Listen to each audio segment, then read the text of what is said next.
Hello guys, इस video में हम एक प्रॉब्लम करेंगे। दिस प्रॉब्लम जो है ये आरजी बाटल की सेक्शन 3.4 एक्सरसाइज की है। ठीक है, तो ये क्या बोल रहा है, सीक्वेंस हमें गिवन है x n is equal to n raise to the power 1/n for all n belongs to natural number. तो हमें शो करना है x n plus one less than x n है if and only if 1 + 1/n raise to the power n is less than by n है।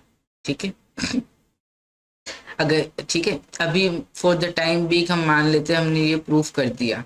ठीक है, x n plus one less than x n if and only if 1 + 1/n raise to the power n is less than by n।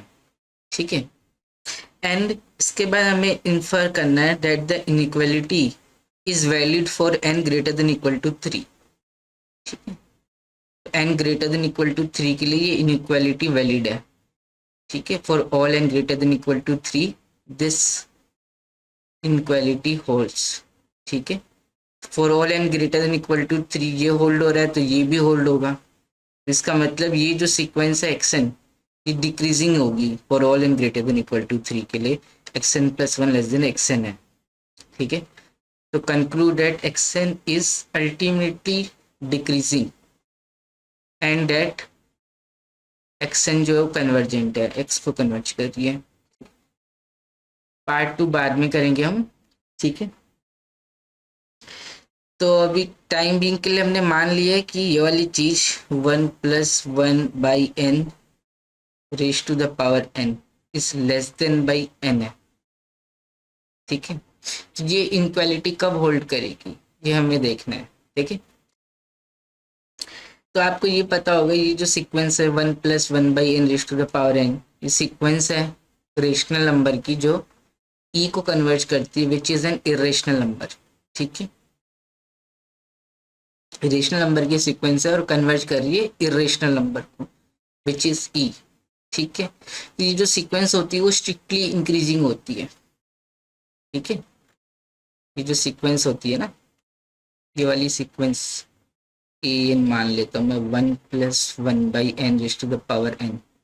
This sequence is strictly increasing and converges to the number e. ठीक है, which is 2.718 2.718 something.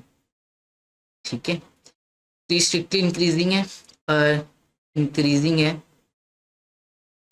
ठीक है, तो A1 और less than equal to e. A1 2 है तो AN जो है वो 2 से E में बिलोंग करेगी। ठीक है, ग्रेटर देन इक्वल टू 2 होगा और less than equal to E होगा। In fact strictly less than E होगा AN। ठीक है, तो A1 निकालोगे तो n की जगह 1 रखोगे तो A1 आपको मिलेगा 2। देखिए इस सीक्वेंस की टर्म्स को मैंने नंबर लाइन में प्लॉट कर रखा है। A1 जो है वो 2 है। ठीक है, A1 इज 2 मतलब 2 A1। फिर A2 आपको मिलेगा 2.2 और 2.3 के बीच में कोई नंबर मिलेगा A2। फिर A3 ये रहा, A4 ये रहा, A5 ये रहा। तो सीक्वेंस इंक्रीज करती जा रही है और ये 2.718 से सारे AN कम है और 2 या 2 से बड़े हैं सारे AN। ठीक है, तो ये जो इनइक्वालिटी है ये कब होल्ड करेगी, n को अगर मैं 1 रखूंगा ये तो 1 आ जाएगा। ठीक है, और ये n को 1 रखूंगा तो ये A1 मिलेगा मतलब 2 आएगा। 2 लेस देन 1 तो होता नहीं है, तो n इज इक्वल टू 1 के लिए होल्ड नहीं कर रही इनइक्वालिटी। n इक्वल टू 2 रखूंगा तो ये तो 2 आएगा और यहाँ n इक्वल टू 2 रखूंगा तो ये 2 से बड़ा नंबर आएगा। 2 से बड़ा नंबर आएगा ना, जो A1 2 था स्ट्रिक्टली इंक्रीजिंग है तो 2 से बड़ा नंबर आएगा। 2 से बड़ा नंबर लेस देन 2 हो सकता है, नहीं हो सकता। n इक्वल टू 2 के लिए भी ये होल्ड नहीं करेगी इनइक्वालिटी। ठीक है, अगर n greater than equal to 3 हो जाता है तो ये तो 3 रहेगा, n को 3 रखा, ये 2.718 से छोटा रहेगा। अभी बताया तो 2.718 से छोटा नंबर जो है वो लेस देन 3 होगा ही होगा। n को 4 रखा तो 4 is greater then this number, ये कोई भी नंबर आएगा लेस देन 2.718 आएगा, लेस देन 3 आएगा। तो n greater than equal to 3 के लिए ये इनइक्वालिटी होल्ड करेगी। ठीक है, अगर ये इनइक्वालिटी होल्ड कर रही है n greater than equal to 3 के लिए, इसका मतलब ये हमने टाइम बिंग के लिए मान लिया ये लेस देन एन है, तो x n plus one less than x n है। तो ये लेस देन एन कब है? For all n greater than equal to three. तो this will imply x n plus one is less than x n for all n greater than equal to three. जो मेरी ये sequence थी x n n raise to the power one by n, ठीक है, तो ये n greater than equal to three के बाद डिक्रीजिंग है, ठीक है। X n is greater than x n plus one है for all n greater than equal to three. मतलब कि x three is greater than x four, ठीक है। एन को थ्री रखोगे यहाँ, x three bigger than x four. N को four रखोगे तो x four bigger than x five, x five bigger than x six. ये सीक्वेंस जो है x n is equal to n की पावर वन बाई एन, ये ऐसे इसकी जो टर्म्स अगर आप प्लॉट करोगे x three x four is less than x three, x four कहीं यहाँ आएगा, x five is less than both x three and x four, x five कहीं यहाँ आएगा। तो एक्स सिक्स जो five x four x three तीनों से छोटा है, तो एक्स सिक्स कहीं यहाँ आएगा। तो नंबर लाइन में प्लॉट करे थे डिक्रीजिंग सीक्वेंस बन रही है, ठीक है। Greater than equal to three के बाद सीक्वेंस एक्स एन जो है वो डिक्रीजिंग है। देखिए एन की पावर वन बाई एन है ना, एक्स वन रखोगे तो वन आ जाएगा, एक्स वन, ठीक है, एक्स वन तो वन आ जाएगा, एक्स वन कहीं यहाँ आएगा, ठीक है। एक्स टू जो है वो ये होगा एक्स फोर के बराबर होगा, एक्स थ्री ये, ठीक है। फिर उसके बाद डिक्रीज कर रहा है x one x one less than x two less than x three है, तो इसके बाद यहाँ से ग्रेटर देन वाला चल रहा है, ठीक है।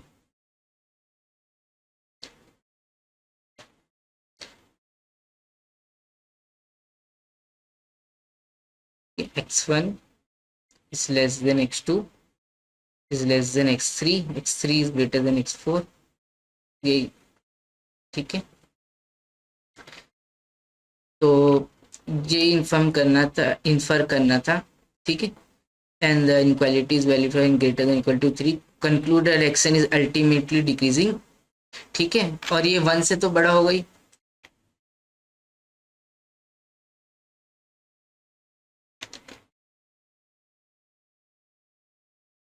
ठीक है। और ये जो होगा एक्शन ग्रेटर देन वन होगा ना for all n belongs to natural number, ठीक है। पता नहीं ब्लैक स्क्रीन क्यों आ रही है, x n is greater than one and belongs to natural, इसका मतलब एक्शन जो है वो डिक्रीजिंग है, बाउंडेड बिलो तो कन्वर्जेंट हो जाएगी, तो एक्शन इज कन्वर्जेंट, ठीक है। मतलब हम शो कर लेते हैं x n plus one less than x n है if and only if one plus one by n raise to the power n is less than by n, ठीक है। तो मान लेते हैं कि x n plus one is less than by x n, this will imply x n आपकी ये sequence है n raise to the power one by n, ये हो जाएगा यहाँ से n plus one raise to the power less than n raise to the power one by n. अब आप क्या कर लो, n n plus one power ले लो, यहाँ से आ जाएगा एन प्लस वन की power n is less than n n plus one, ठीक है। हमने क्या किया, रेज कर दिया power n n plus one both side, ठीक है। तो यहाँ से एन की पावर एन है ना, इसको आप यहाँ पे ला सकते हो, ये हो जाएगा n plus one over n raise to the power n is less than by n, ठीक है। एन की पावर एन से डिवाइड कर दिया बोथ साइड, और एन की पावर एन पॉजिटिव होगा तो फिर इनइक्वालिटी पे फर्क नहीं पड़ेगा। इसको आप कैसे लिख सकते हो, one plus one by n लिख सकते हो ना, n plus one over n को, ठीक है। ऐसे आप पीछे भी जा सकते हो, यहाँ से इस स्टेप में भी जा सकते हो, स्टेप में भी। तो ये इफ एंड ओनली इफ हो जाएगा, मतलब कि x n plus one less than x n है, if and only if one plus one by n raise the power n less than n. ये inequality n greater than equal to three के लिए ये equality hold कर रही है, तो n greater than equal to three के लिए ये भी होल्ड करेगा। मतलब कि for all n greater than equal to three x n plus one is less than x n, ठीक है। तो ये अल्टीमेटली डिक्रीजिंग सीक्वेंस होगी, एक्सन इवेंचुअली डिक्रीज कर रही है, बाउंडेड बिलो बाई 1 है, कन्वर्जेंट होगी, मान लो एक्स को कन्वर्ज कर रही है। ठीक है, सेकंड बोल रहा है यूज द फैक्ट दैट, ये आपको पता नहीं सीक्वेंस एक्सन जो है 1 को कन्वर्ज करती है। ठीक है, it is not monotonic for all n belongs to natural number but eventually monotonic. ठीक है, तो use the fact that the subsequence x2n also converges to x to conclude that x is equal to 1। ठीक है,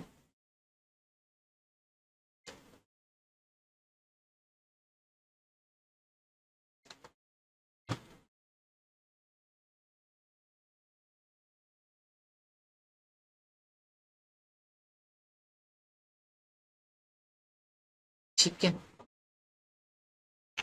तो ये आपका homework है second question, इससे देखना आप। ठीक, मैं एक और मेथड बताता हूँ इसका, इसी को देखने का। आपको पता है log n बाई n, ये सीक्वेंस आप देखो a n is equal to log n by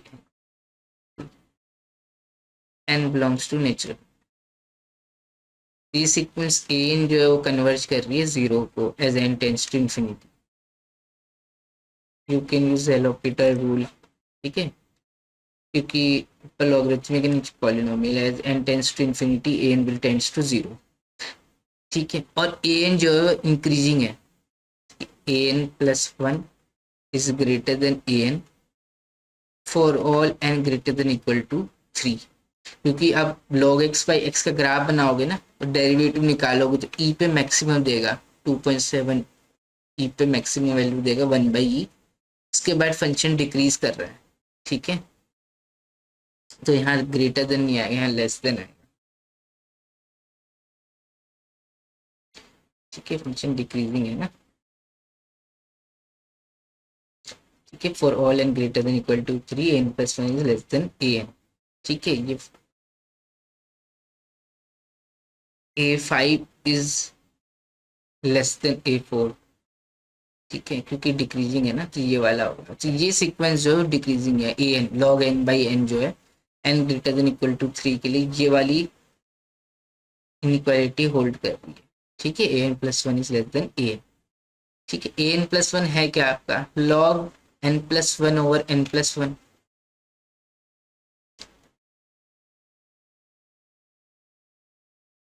is less than a n है आपका log n by n for all n greater than equal to 3 this inequality hold.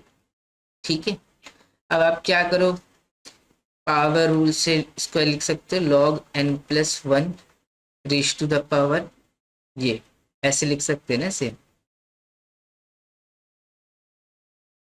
ऐसे लिख सकते हैं for all n greater than equal to 3। अब क्या करो, exponential raise कर दो e की पावर, एक्सपोनेंशियल इंक्रीजिंग फंक्शन होता है तो ये बनेगा ना n plus 1 raise to the power में n plus 1 is less than n की power 1 by n for all n greater than equal to 3। ये आपका xn था, ये xn प्लस 1 है तो xn plus 1 is less than by xn for all n greater than equal to 3। तो prove कर दिया हमने इस वाली सीक्वेंस से log n बाई n से। ठीक है, क्योंकि ये सीक्वेंस को देखना आसान है, तो इसका ग्राफ आराम से बना सकते हो। ए एन कन्वर्जेंट है, 0 को कन्वर्ज कर रही है, ए एन जो है वो डिक्रीजिंग है n greater than equal to 3 के लिए। तो यहाँ से आपको ये मिल गया कि n की पावर 1 बाई n जो है वो डिक्रीजिंग है n greater than equal to 3 के लिए। x3 is greater than x4 is less than x3, x5 is less than x4। ठीक है, समझ में आने वाला प्रूव कैसे किया हमने। बेसिकली ये दोनों log n बाई n 0 को कन्वर्ज कर रही है, n की पावर 1 बाई n 1 को कन्वर्ज कर रही है, लेकिन टर्म्स तो अलग अलग है इनकी, लेकिन इनका जो कन्वर्जिंग नेचर है वो सेम है। मतलब a1 पे ये 0 आ रहा है तो ये a1 पे 1 आ रहा है। ठीक है, फिर a2 a3 इंक्रीज किया, a3 के बाद डिक्रीज करने लग गया, n की पावर 1 बाई n है, a1 पे तो 1 आया था। ठीक है, a2 पे ये आया, a3 इंक्रीज किया, उसके बाद डिक्रीज करने लग गया। ऐसे ऐसे करते करते जब टर्म्स लार्ज हो जाएगी तो 1 पे कोई कन्वर्ज कर रहा है, ये 0 को कन्वर्ज कर रही है। जैसे लार्ज होती जाएगी ये पॉइंट्स जो रेड रेड डॉट या पास में भी आते रहेंगे और 1 की तरफ 0 की तरफ जाए। ठीक है, लॉग एन बाई एक जैसा नेचर है इनका, अगर सीक्वेंस को प्लॉट कर रहे हैं। ठीक है, और 1+1/n रिश्ते पावर एन सिक्सटी इंक्रीजिंग है, आप प्रूव कर सकते हो AMGM इनइक्वालिटी से। ठीक है, पॉजिटिव नंबर्स पे लगती है, आपको n इस पे लगाना है, बता देते हैं।